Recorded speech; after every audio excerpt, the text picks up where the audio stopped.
Glória a Deus. A paz de Cristo, amados. Deus a todos abençoe. Que bom estar aqui com vocês.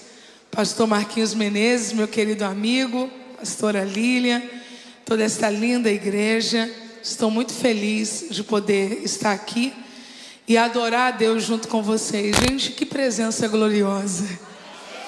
Jesus está aqui. Eu quase que não me comporto, mas eu me comportei. Pelo menos acho que sim, né? Como é bom adorar o Senhor com liberdade. Amados, há no meu coração uma palavra para esta noite. E eu estive orando, falando com o Espírito Santo sobre esse tema, guardiãs do lar. Abra sua Bíblia no primeiro livro dos reis de Israel, capítulo 3.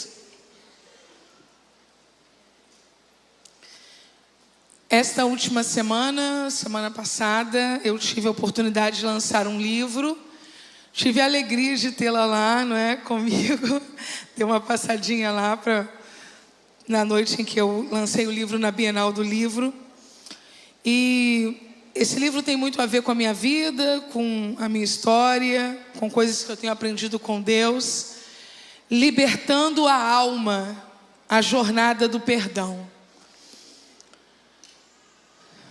Bom, com a alma livre e o corpo preso, a gente consegue adorar.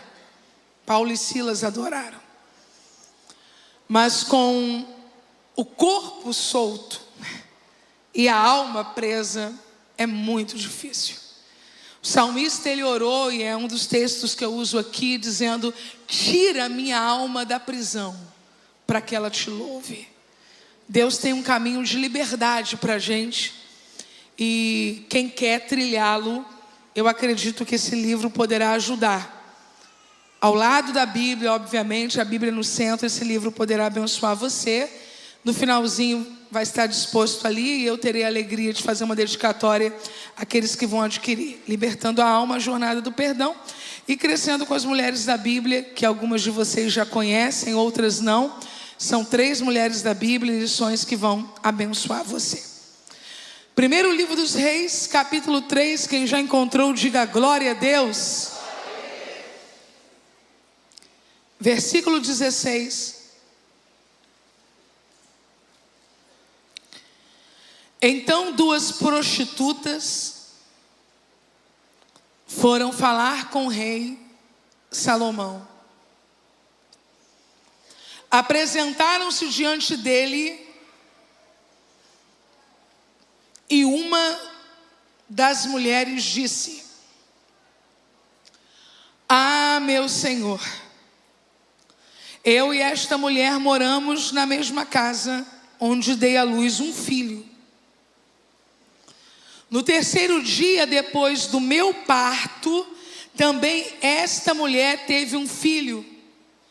Estávamos juntas, não havia nenhuma outra pessoa conosco na casa, somente nós 2 estávamos ali. De noite o filho desta mulher morreu, porque ela se deitou sobre ele. Ela levantou-se no meio da noite, enquanto esta tua serva dormia, tirou o meu filho que estava do meu lado e pôs na cama dela. Depois colocou o filho dela,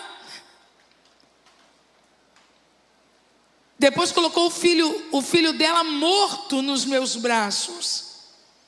Quando eu me levantei de madrugada para dar de mamar ao meu filho, eis que ele estava morto. Porém, quando reparei nele pela manhã, eis que não era o filho que eu tinha dado à luz. Então a outra mulher disse: não, o que está vivo é meu filho, o seu é o que está morto. Porém a primeira mulher respondeu: não, o que está morto é o seu filho, o meu é o que está vivo. E assim elas falaram diante do rei. Então o rei Salomão disse: esta diz: o que está vivo é o meu filho, e o seu filho é o que está morto. E a outra responde: não, o que está morto é o seu filho, o meu filho é o que está vivo. E o rei continuou: tragam-me uma espada. E trouxeram uma espada diante do rei. Então o rei disse: cortem o menino que está vivo em duas partes. Deem metade a uma e metade a outra. Então se aguçou o amor materno da mulher cujo filho estava vivo. E ela disse ao rei: ah, meu senhor, deem a ela o menino vivo. Não matem de jeito nenhum. Porém a outra dizia: ele não será nem meu, nem seu. Podem cortá-lo ao meio. Então o rei disse: entreguem o menino vivo à primeira mulher. Não matem. Ela é a mãe do menino. Todo Israel ouviu a sentença que o rei havia proferido, e todos tiveram profundo respeito ao rei, porque viram que havia nele a sabedoria de Deus para fazer justiça. Levante uma das suas mãos e vamos orar agradecendo a Deus pela sua palavra. Pai, eu quero glorificar o teu nome, porque a tua palavra permanece no céu, mas ela é revelada à tua igreja pelas escrituras. A minha oração é para que o Senhor fale e não te cales nesta noite. Glorifica o teu nome pela tua palavra, e por causa dela levanta um exército poderoso aqui. Oramos em o nome de Jesus, amém. Você consegue aplaudir o Senhor pela sua palavra agora? Podem sentar, queridos.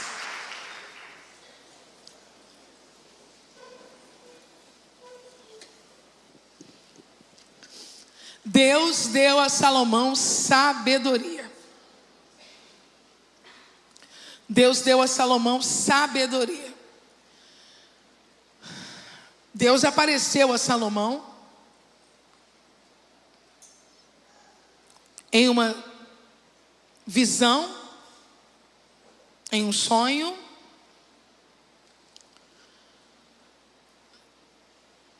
Sonhos e visões não são irreais, podem não ser físicos, podem não ser tangíveis, mas são realidade.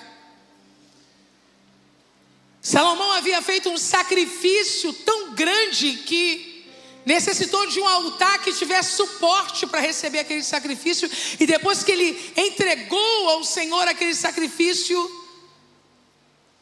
o Senhor lhe aparece em sonho, em visão, epifania, e diz assim para Salomão: pede o que você quiser. E Salomão, entendendo que a responsabilidade de liderar a nação de Israel no lugar de seu pai Davi era uma responsabilidade incrível, ele pediu: eu preciso, eu quero sabedoria. Deus gostou do pedido de Salomão, porque até para pedir sabedoria a gente tem que ter sabedoria. Ele já tinha uma boa dose de sabedoria dele. E o Senhor disse: olha, você poderia ter pedido a morte dos seus inimigos, você poderia ter pedido que o seu reino fosse longínquo, você poderia ter pedido fama, mas porque você pediu sabedoria, eu vou te dar sabedoria como nenhum outro homem antes de você. E aí, quero que você olhe para mim. Vocês devem ter noção de que a sabedoria de Salomão foi evidenciada inúmeras vezes, muitas vezes. Como rei, ele deve ter tratado de diversas questões que as pessoas olhavam e diziam: uau, ele é sábio mesmo. Mas a história da Bíblia é uma história seletiva.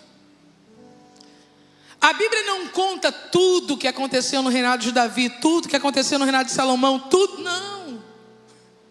Tem como? Uma história que passa por cerca de 6.000 anos, se ela não for seletiva, não tem livro para caber isso. Então o que está na Bíblia tem razão para estar, foi selecionado para estar. Olhe para mim, Salomão atendeu 2 trabalhadores, isso é uma hipótese, tá? Hipotético, mas a Bíblia não registrou. Salomão conciliou uma questão entre um rei e outro usando sabedoria, mas a Bíblia não registrou. Deus, quando decidiu, porque a Bíblia é o livro de Deus, tudo aqui foi decisão dele. Deus, quando decidiu contar uma história que evidenciasse a sabedoria de Salomão, Deus olhou para as histórias e pensou essa história, e colocou a história dessas duas mulheres prostitutas com seus filhos aqui. Aí agora eu quero pensar com vocês enquanto eu introduzo esta mensagem. Ela está aqui só para dizer para a gente: Salomão tinha sabedoria. Ou nós podemos esta noite pegar a lupa do Espírito Santo, colocar sobre esse texto e entender que se ele está aqui, é porque Deus tem coisas a nos dizer aqui. Duas mulheres. Quantas mulheres? Duas mulheres numa situação social muito desafiadora. Elas são prostitutas. Se é desafiador hoje, imagine naqueles dias. Eu não sei como essas meninas viviam, mas possivelmente elas não viviam bem com suas famílias. Possivelmente elas tinham o olhar discriminatório da sociedade. Elas moram na mesma casa, dividem a casa, e as duas engravidam no mesmo tempo. O bebê de uma nasce, passam 3 dias, o bebê da outra nasce. E eu agora não quero mais dizer prostitutas, eu agora quero dizer mães. Porque no momento que essas crianças nascem, elas olham para essas crianças. Agora já não é mais uma relação de uma prostituta com uma pessoa, agora é a relação de uma mãe com um filho. Parecia um dia como outro qualquer, e elas foram se deitar para dormir. Uma levou o filho, colocou próximo. A outra, eu acredito que colocou mais próximo ainda.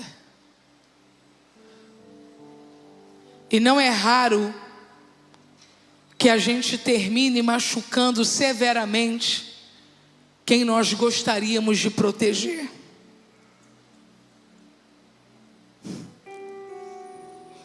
Ela dormiu. Ela não guardou. Ela se equivocou. E ela dormiu tão profundamente que o que vai acontecer aqui poderia ser tema de filme ou de qualquer folhetim dramático. Ela vira o corpo, ela se deita sobre o filho e mata. Eu quero dizer para você que um filho, ele tem muitos apontamentos na vida de uma pessoa. Um filho pode ser uma esperança, um filho pode ser uma herança. O filho pode simbolizar um ministério. Nesta noite especialmente eu aplico dizendo que um filho pode simbolizar um sonho, o futuro, a alegria, o contentamento. E daqui a pouco essa mulher olha para o filho morto. Esse culto está tão cheio da presença de Deus. Eu já adorei, eu já cantei, eu já dancei. Que culto maravilhoso. Mas eu não tenho dúvida alguma de que alguém atravessou a porta da Devec Niterói hoje, trazendo no colo uma alegria morta, uma esperança morta, um filho morto, uma família morta, um ministério morto. E eu tenho uma palavra de Deus para te entregar esta noite. Deus não deu a última palavra ainda. Ele é a ressurreição e a vida.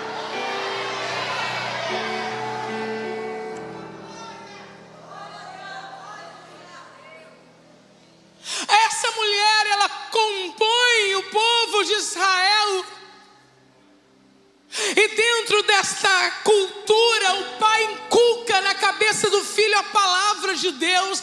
Então ela poderia viver uma vida afastada, desviada, mas ela conhecia coisas sobre Deus. Quando ela acorda e ela vê que matou o filho, eu, Helena, entendo que ela poderia ter apresentado essa criança a Deus. Ela poderia ter gritado, chorado, pedido ajuda ao céu, pedido socorro.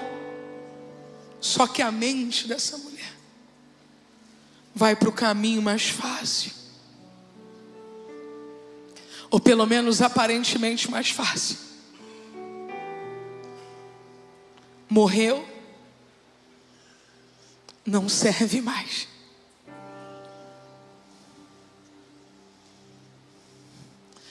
Para que eu vou lutar por um casamento morto, uma família morta, um ministério morto, um bebê morto, se aqui do meu lado tem um vivo e eu posso trocar, eu posso abrir mão, eu posso abdicar? Eu vim aqui esta noite para te dizer: não troque o que Deus te deu, não negocie o que Deus te deu, não jogue fora o que Deus te deu. Se você está sentado do lado de uma mulher, uma guardiã do lar, olhe para ela e diga a esta mulher: lute mais um pouco, lute mais um pouco. Eu sei que os homens também têm que lutar, mas eu vim pregar numa conferência de mulheres: lute mais um pouco. O inferno está dizendo: quebrou, joga fora, deu defeito, joga fora, deu problema, joga fora. Mas eu vim aqui esta noite para dizer: deu problema, apresenta a Deus, deu defeito, fala com Deus.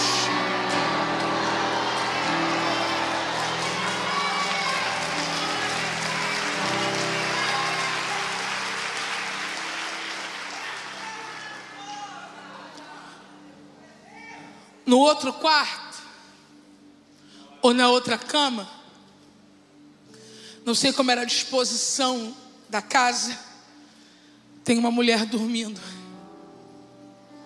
Vocês lembram que são duas, né? A que está dormindo está com um filhinho perto, e ela está dormindo tranquilamente, porque ela pensa que quem divide a casa com ela é uma amiga. Não é verdade? Uma colega. E aí eu vou dizer para você: cuidado com quem você coloca dentro de casa. Ah, pastora, minha casa é a casa de Deus. Não, não, não. É seu lar. É de Deus como tudo na sua vida é. Mas o lugar para trazermos todas as pessoas aflitas, necessitadas, atribuladas é aqui. Não é dentro da sua casa. Ela está dormindo porque ela pensa que é uma amiga, é uma conhecida, é uma colega. E em certa versão o texto bíblico diz que perto da meia-noite, aquela que perdeu, aquela que matou, aquela que negligenciou, aquela que não cuidou, agora quer tocar no que pertence a outra. Quando ela entra no quarto, quando ela se aproxima da cama, não sei se é o mesmo quarto, ela pega o bebê da que está dormindo e tira da cama. Ela pega o dela que está morto e coloca na cama. E agora a Bíblia não diz isso, quem vai dizer sou eu, por lógica. Ela vai ter que trocar a roupinha das crianças. E enquanto isso a mãe está... Que sono é esse? Que sono é esse que estão abrindo a porta da sua casa e você não acorda? Que sono é esse que estão mexendo na sua cama e você não acorda? Que sono é esse que estão levando o vivo que é seu para fora, colocando o morto para dentro e você não acorda? Que sono é esse que você não percebe que você está perdendo vida e está ganhando morte? Deus te trouxe nessa conferência para te acordar nessa cadeira e para te dizer: reaja! Me ajude a pregar. Segure na mão desta menina linda que está do seu lado e diga a ela: surpreenda o adversário à meia-noite. Eu não entendi, Helena, eu vou te ajudar. Quando ele abrir a porta, me tudo que vai mexer na cama, mexer no filho, mexer na casa, tirar a vida, trazer a morte. Ele não vai encontrar uma mulher dormindo, ele vai encontrar uma guardiã do lar, com a lamparina acesa.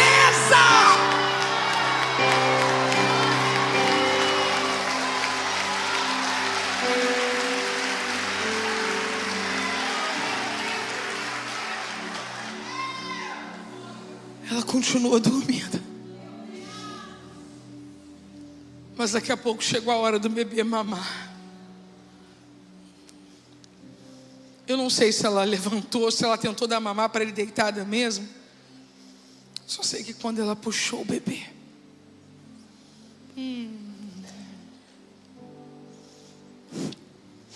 ele estava morto.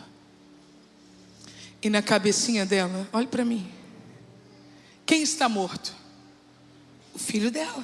Porque quando ela deitou, ela colocou do lado dela o filho. Quando ela acorda, ela pensa que quem está ao lado dela ainda é o filho. Então ela, ai, meu filho está morto. Muita atenção agora. Porque quando a gente se dá com essa realidade, a gente tem vontade de sair correndo do quarto. Tô presumindo a partir das minhas emoções, tá? Eu saio desse quarto correndo e não volto. Chorando feito doida. Quando a gente entende que o que a gente ama morreu ali, a gente entra em desespero e a gente quer sair da cena da dor. O passo seguinte, após perceber que alguém morreu, é tentar comunicar a outras pessoas e seguir os trâmites normais. Afinal de contas, não há retorno para isso. Só que quando ela relata para Salomão a história, ela diz assim: olha, de madrugada eu percebi que o bebê estava morto. Mas quando amanheceu, nós estamos falando de uma casa que não tem energia elétrica, ok? Nós estamos falando de uma casa onde a luz é deficiente na madrugada. E se você olhar na madrugada, você vai acreditar em coisas que não são reais, porque a sua visão não está clara. Mas quando o sol da justiça entra na casa da gente, a gente começa a ver o que não conseguia ver antes. Eu tenho uma palavra para você nesta noite, segunda-feira. Não desista de nada na madrugada. Deixa o sol entrar e você vai ver que ainda há esperança. Eu gosto desse texto quando ela diz assim: quando amanheceu, atentando eu para o menino. Na versão NAA, reparando. Se tiver uma pessoa simpática do seu lado, porque quando a pessoa não é simpática, a gente não deve mexer com ela, porque é perigoso. Mas se ela for simpática, você dá uma olhadinha para ela e fala assim: repare outra vez. Deus está convidando pessoas a olhar outra vez, amigos que vocês disseram não mais. Deus está convidando pessoas a olharem outra vez para o relacionamento conjugal, familiar, que você disse que não tem mais jeito. Deus está convidando pessoas a olharem outra vez para o ministério que você abandonou, dizendo: eu acho que não fui chamado para isso porque está dando tudo errado. Deus está convidando você para olhar outra vez para aquele sonho de empreendedorismo, para aquele sonho profissional que por causa de uma negativa você deixou, dizendo que não vai dar certo. Eu vim te dizer que as impressões da madrugada são mentirosas. Eu vim te dizer que na aflição a gente não vê com nitidez. Eu vim te dizer que a luz do mundo vai entrar dentro da tua casa. Eu vim te dizer que o sol da justiça vai bater no teu travesseiro. E quando você olhar na perspectiva de Deus, você vai entender que tem jeito ainda.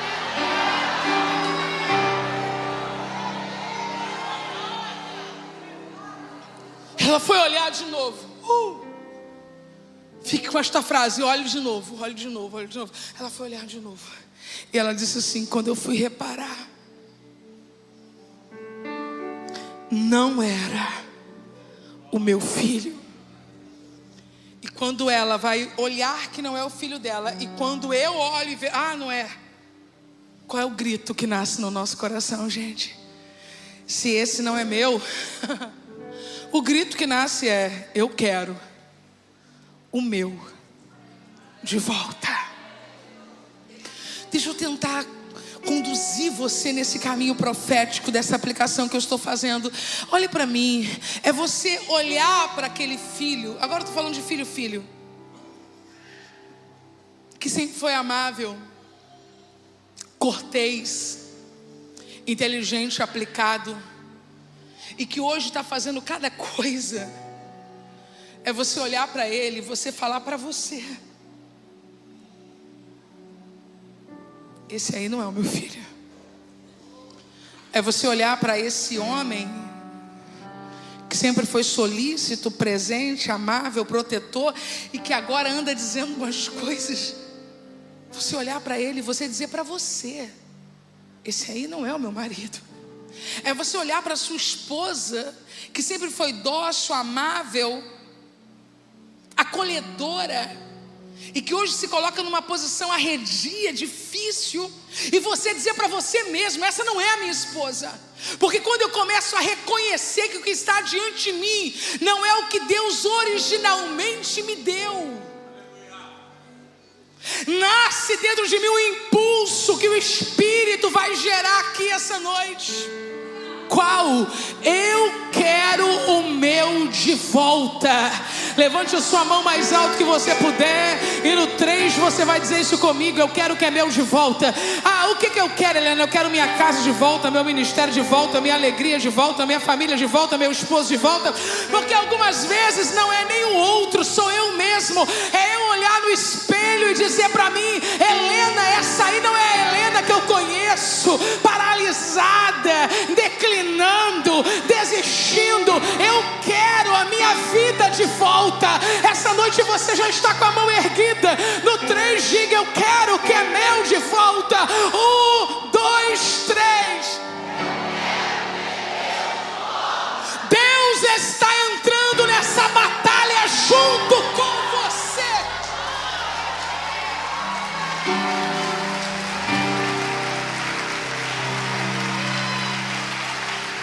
Quando você se levanta, Deus se levanta. Quando a igreja se levanta, Deus se levanta. Quando por uma justa causa alguém se levanta, Deus também se levanta. Pai de órfãos, esposo de viúvas, protetor dos desamparados. Ele é o Deus de Israel, Ele é o Deus da igreja.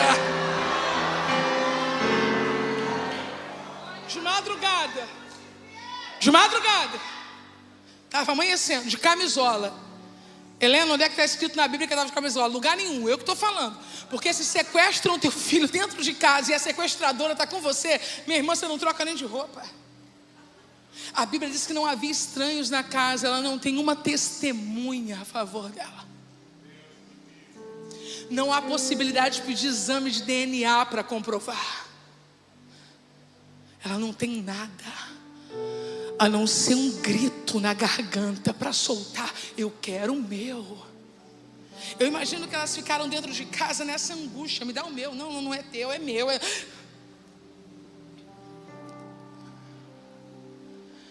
Você deve conhecer um ditado popular.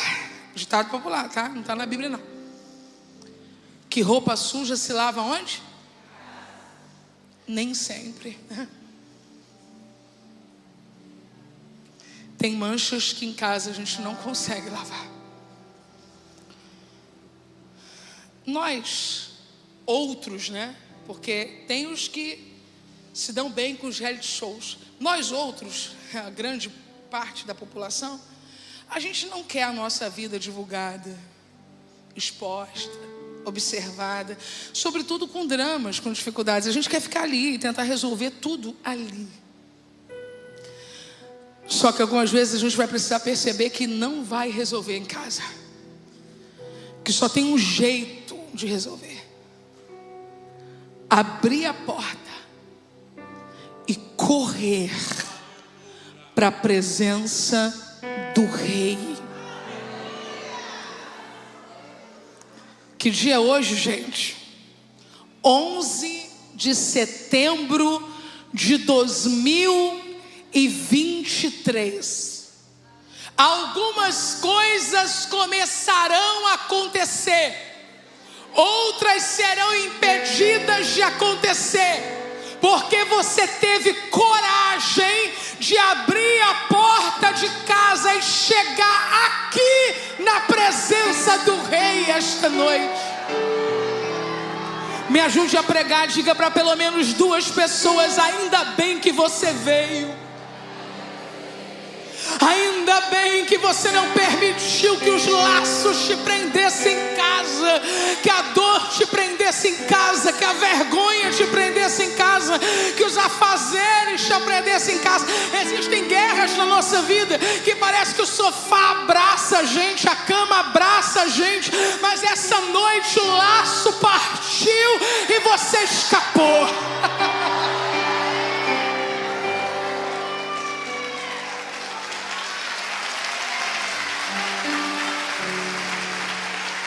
Ninguém vai me convencer que o poder espiritual que se manifesta numa comunidade de fé reunida é o mesmo nível de poder espiritual que o indivíduo alcança sozinho. Há uma força poderosa que se move na unidade, na comunhão com a igreja. Jesus disse: onde estiver 2 ou 3 reunidos no meu nome, eu estarei no meio deles. A Bíblia diz acerca da igreja do primeiro século que quando eles oravam juntos, moveu-se o lugar em que eles estavam. Essa noite você poderia estar sozinho em casa, sendo sufocado pela dor da perda, mas quando você atravessou esse portão e chegou, o céu já se abriu sobre a Devec Niterói, e o Espírito de Deus está dizendo: vai haver resposta.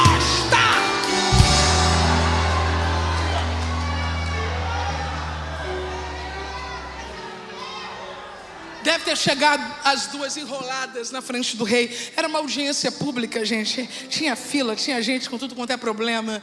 E as 2 lá, extremamente mal vistas por tudo que se passava na vida. E agora, para piorar tudo, um escândalo. Uma gritando, outra gritando. Um filho vivo, um filho morto. Um Deus nos acuda. E o rei lá. Um rei que não faz acepção. Um rei que não diz: eu não atendo esse tipo de gente. Um rei que não diz: você é muito problemática para eu te dar confiança. Um rei que acolhe as nossas dores e aceita intervir nos nossos dilemas. Um mundo onde as pessoas dizem: cada um cuide do que é seu.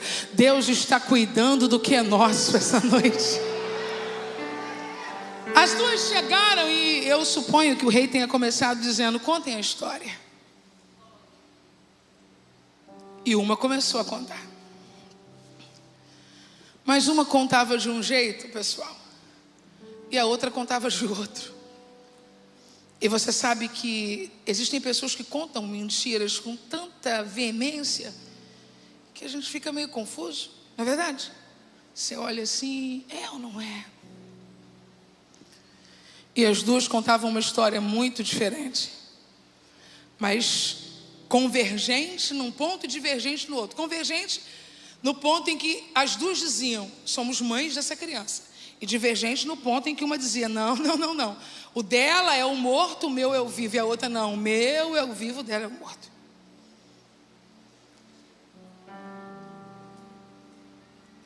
Eu tento imaginar o coração dessa mãe que estava com a verdade, sabendo que não havia nada a fazer, além de suplicar o favor do rei. Existem coisas que nós atravessamos na nossa vida que revelam a nossa impotência. Nós não temos nada a fazer.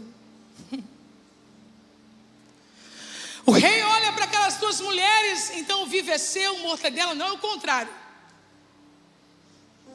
O rei chamou alguém, creio um soldado, e disse: me traz uma espada.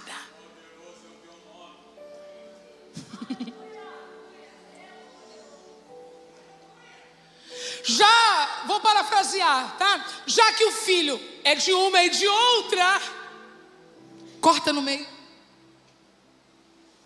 Quero dizer para você que a Bíblia não é um livro de historinhas mentirosas. Isso é uma verdade, isso é um fato, isso aconteceu. Isso não é uma parábola. Isso não é um conto. Pega a criança, corta no meio, dá metade para uma e metade para outra. Ali, na cena, tem uma mulher que não gerou essa criança. Ali na cena, tem uma mulher que não amou essa criança.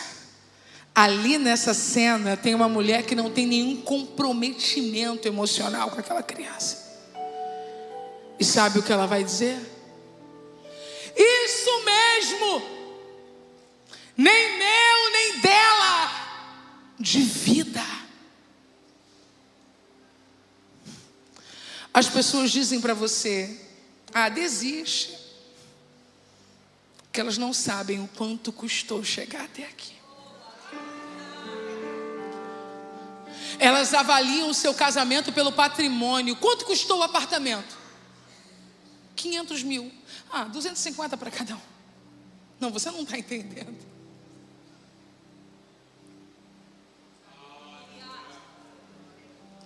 Você tentou um ministério, mas já que não deu certo. Só que naquela mesma cena tem alguém que gerou. Tem alguém que amou. Tem alguém que sonhou. Tem alguém que investiu. E você sabe que o seu casamento não é um apartamento. Você sabe que o seu ministério não é uma invenção. Você sabe que sua família não é um conglomerado de pessoas. E que para o outro é só deixar para lá. Deixa esse menino para lá. Ele vai sofrer, ele vai aprender. Quem? Meu filho? Meu filho. Deixa para lá, vai sofrer, vai aprender. Filho dela, que ela trocou fralda, passou noite acordada, lutou numa UTI neonatal. Você está brincando? Deixa para lá, deixa sofrer, depois aprende. As pessoas têm umas frases prontas para o que não custou nada para elas. Só que naquela cena tem alguém que ama, e o amor é sofredor. Tem alguém que ama, e o amor tudo crê, tudo espera, tudo suporta. Ela vai levantar a voz e vai dizer: "Ei, não!"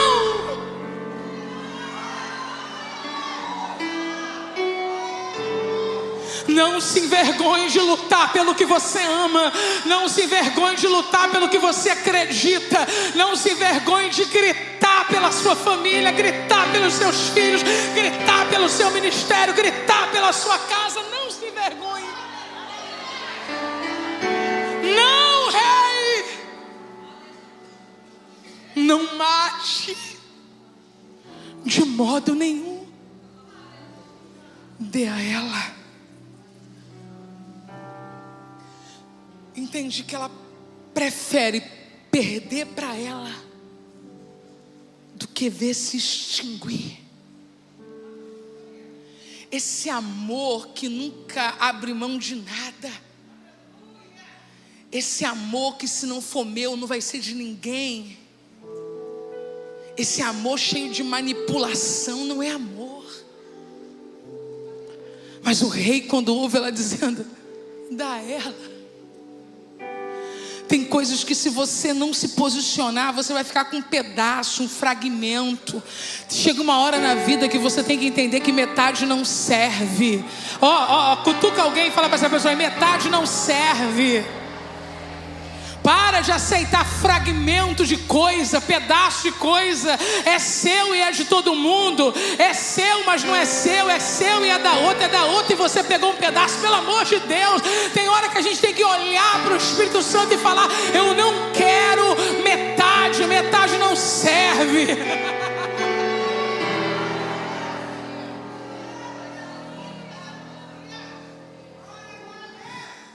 Dá ela. O rei diz: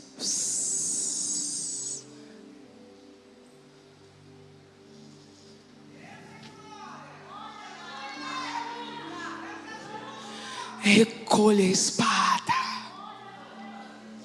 de modo nenhum mateis, porque ela é a verdadeira mãe. Quem estava assistindo fez assim, pessoal. A Bíblia diz que todos se maravilhavam porque viam que havia nele sabedoria de Deus para fazer justiça. Você está inquieto porque não tem ninguém para lhe defender. Você está inquieta porque não tem ninguém para falar em seu lugar. Você está com a sua mente confusa porque você diz: oh meu Deus, eu não tenho provas, eu não tenho sustento, eu não tenho dinheiro, eu não tenho advogado, eu não tenho quem diga nada, nem acreditam na minha história. Eu quero dizer para você que o Rei Justo está aqui esta noite.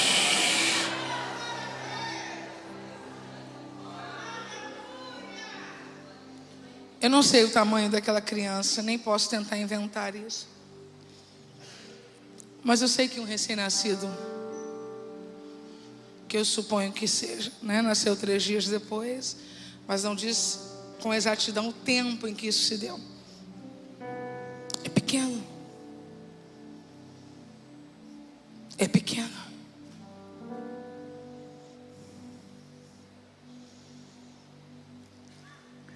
Mas eu vim dizer esta noite a vocês algo óbvio, tá? Mas é bom lembrar. Bebês crescem.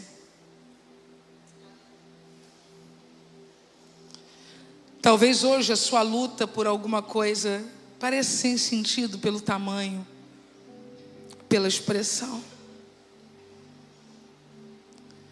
A história bíblica envolvendo esta família termina aqui.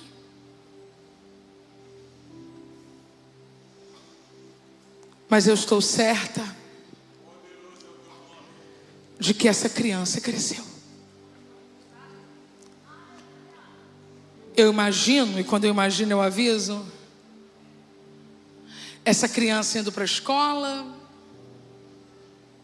se tornando um homem ou uma mulher, e essa mãe olhando e pensando: já pensou?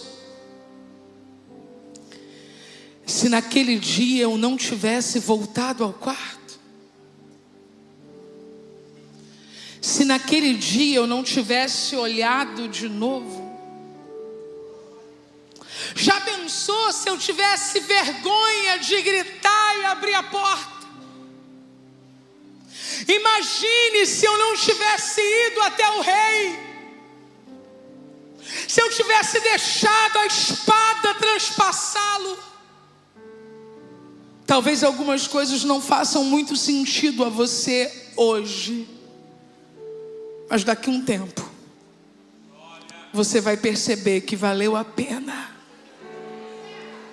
estar diante do rei, clamando por aquilo que você precisa e acredita. Eu quero concluir dizendo que aquele que é maior do que Salomão está aqui essa noite. Eu quero concluir dizendo que aquele que é a personificação da sabedoria está aqui esta noite. Eu quero concluir dizendo que aquele que é justo, juiz e perfeito em suas decisões está aqui esta noite. E Ele é poderoso para fazer o que Salomão fez e com maior excelência ainda. Ele devolveu o filho morto da viúva de Naim em suas mãos. Ele disse uma palavra e a filha da mulher, ou Sirofenícia, possessa por demônios, foi liberta. Ele entrou na casa de uma família e uma filha morta teve o toque da sua mão, e ele disse: Talita cumi, e a menina se levantou. Aquele que é maior do que Salomão está aqui. Fique de pé em nome de Jesus. Oh Espírito Santo de Deus, Espírito Santo de Deus, Espírito Santo de Deus, Espírito Santo de Deus, fiel, fiel, fiel, fiel, fiel, fiel, fiel, fiel.